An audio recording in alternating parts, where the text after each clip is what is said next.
Hi hello నమస్తే welcome back to our channel. నేను మీ food hub శ్యామ్లని. ఇవాళ రెసిపీ వచ్చేసి మామిడికాయ పికిల్ అండి. 1 year పాటు నిల్వ ఉండేది.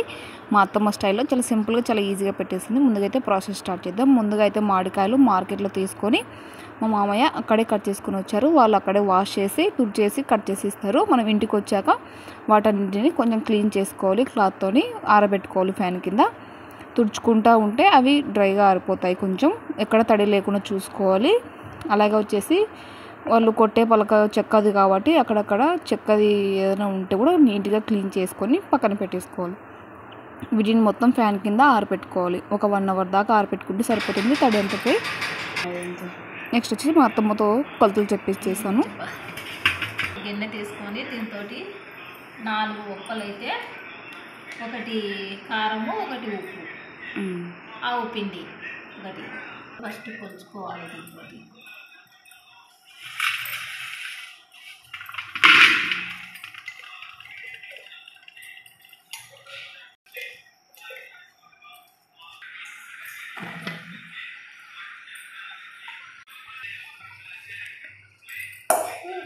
ఎన్ని 14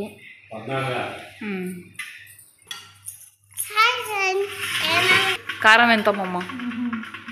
కారము 4కి 1. ఇవి 4 గిన్నెలు అయితే ఒకటి కారం, ఒకటి ఉప్పు. ఫస్ట్ కారం 4 ఉప్పలు అయితే 1 గిన్నె కారం.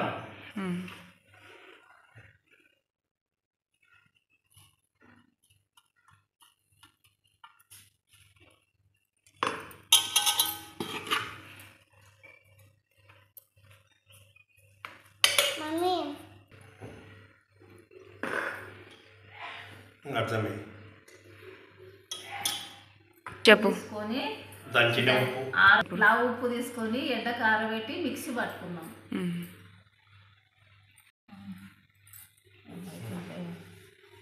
ఉప్పు కూడా సేమా? కారం ఎంత తీసుకుంటే అంత.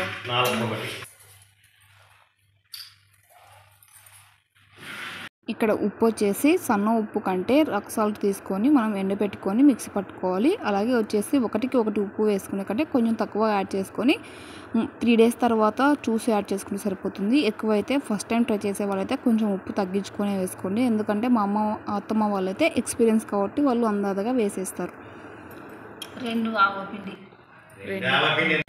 గిన్నెకు 1 గిన్నెకు 4 ఉప్పలు అయితే, ఒకటి కారము, ఒకటి ఉప్పు, సగము ఆవాల పిండి.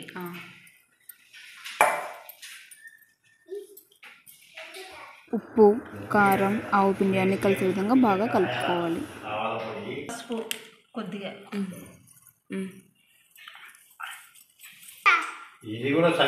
ఒక 2 స్పూన్లు పసుపు, కొద్దిగా మెంతిపిండి కూడా ఒక 2 స్పూన్లు యాడ్ చేసుకొని, ఎక్కువ యాడ్ చేసుకోవద్దు, చేదు వచ్చేసింది ఎందుకంటే ఆవు పిండి వేస్తాం కాబట్టి. నెక్స్ట్ వచ్చేసి ఆయిల్ ఒక గిన్నె దానిలో వేసుకొని మిగతా 2.5 గిన్నెలు దానిలో యాడ్ చేసుకొని కారం, ఉప్పు అన్నిటికీ బాగా పట్టే విధంగా కలుపుకోవాలి. ఆ గిన్నెలో వచ్చేసి ముక్కలకి తరిచే విధంగా అండి ఎల్లిపాయలను కూడా నేను ముందుగానే ఒలిచేసి పెట్టుకున్నాము. ఆయిల్లో ముక్కలు వేసి దానిలో వేయడం వల్ల కొంచెం ముక్క 1 year పాటు కొంచెం గట్టిగా ఉంటుంది. ఒకసారి డెఫినెట్గా ఇలా ట్రై చేయండి. చట్నీ కూడా చాలా టేస్టీగా వస్తుంది. ఇంకొకటి వచ్చేసి చట్నీ ఒక్కొక్కరి విధంగా ఒకలాగా సైడ్లో పెడతారు. మేమైతే మా అత్తమ్మ ఈ స్టైల్లో పెడుతుంది. అలా కొన్ని మామిడికాయలు వేసుకుంటూ కారం, ఉప్పు అన్ని బాగా పట్టే విధంగా వెల్లుల్లి కూడా వేసేసుకొని బాగా కలుపుకోవాలి. ఇక్కడ వచ్చేసి మేము పచ్చి ఆయిలే వాడాము, ఏమి కాంచలేదు. డైరెక్ట్గా అన్ని ముక్కలు బాగా ఉప్పు, కారం అవి పట్టే విధంగా కలిపేసుకొని ఒక డబ్బాలోకి స్టోరేజ్ చేసుకోవడమే. ఇక్కడ వచ్చేసి స్టీల్ గిన్నెలో కానీ ఏ దానిలోనే పెట్టుకున్నా ఉప్పు, కారం వల్ల వేస్తాం కాబట్టి కొంచెం బ్లాక్ డాట్స్ వస్తాయి. ప్లాస్టిక్ డబ్బాలో కానీ జార్స్లలో కానీ వేసుకుంటేనే మనకి సేఫ్ సైడ్గా ఉంటుంది. మొత్తం ముక్కలన్నీ వచ్చేసి డబ్బాలో స్టోరేజ్ చేసుకుంటే సరిపోతుంది. ఇది వచ్చేసి ఒక 3 days తర్వాత మనకి ఆయిల్ బయటికి వస్తుంది. 3 days తర్వాత తీసుకుంటే సరిపోతుంది. అలాగే వచ్చేసి 3 days తర్వాత అయితే ఆయిల్ మనకి పైకి వచ్చేస్తుంది. నాకైతే ఆవకాయ చూస్తుంటే నోరు ఊరిపోతుంది. మీకు ఎలా ఉందో డెఫినెట్గా కామెంట్స్ బాక్స్లో కామెంట్ చేయండి. అలాగే మీరు ఆవకాయ పెట్టారా కామెంట్ బాక్స్లో కామెంట్ చేయండి. అలాగే ఆవకాయ నచ్చిన వాళ్ళైతే ఒక లైక్ చేయండి. అలాగే ట్రై చేసి మీకు ఎలా వచ్చిందో తప్పకుండా ఫీడ్బ్యాక్ కామెంట్ చేయండి. ఫైనల్గా అయితే మనం ఆవకాయ పెట్టిన గిన్నెలోకి కొద్దిగా రైస్ వేసుకొని కొంచెం నెయ్యి వేసుకొని తింటే చాలా టేస్టీగా ఉంటుంది. మీకు ఎంతమందికి ఇలా ఇష్టమో ఒక లైక్ చేయండి. అలాగే కింద కామెంట్ బాక్స్లో కూడా కామెంట్ చేయండి. ఫైనల్గా 3 days తర్వాత అయితే ఆయిల్ బయటికి తెలియ మళ్ళీ ఒక గిన్నెలో వేసుకొని మొత్తం బాగా కలిసే విధంగా కలుపుకొని 1 year పాటు స్టోరేజ్ చేసుకుంటే సరిపోతుంది. ఎక్కడ తడి తాకనియకూడదు. డైలీ తీసుకోవడానికి ఒక గిన్నెలో వేసుకొని తీసుకోవాలి. 1 year పాటు నిలబెట్టుకొని ఒక డబ్బాలో వేసి పక్కన పెట్టుకుంటే సరిపోతుంది. చూస్తేనే నోరూరిపోతుంది కదా. డెఫినెట్గా మీరు కూడా ట్రై చేయండి. అలాగే మీరు పికిల్ పెట్టారా 1 year పాటు? మేమైతే 1 year పాటుకి నిల్వ వచ్చేటట్టు పెట్టేసుకున్నాము. తప్పకుండా ట్రై చేసి మీకు ఎలా వచ్చిందో తప్పకుండా ఫీడ్బ్యాక్ కామెంట్ చేయండి. మొత్తం చాలా టేస్టీగా పెడుతుంది. డెఫినెట్గా ట్రై చేయండి. వీడియో నచ్చితే లైక్ చేయండి. అలాగే ట్రై ఎలా కుదిరిందో తప్పకుండా ఫీడ్బ్యాక్ కామెంట్ చేయండి. వేడి అన్నంలో నెయ్యి వేసుకుని ఆవకాయ వేసుకుని తింటే సూపర్ టేస్టీగా ఉంటుంది. మాటలా చెప్పలేం.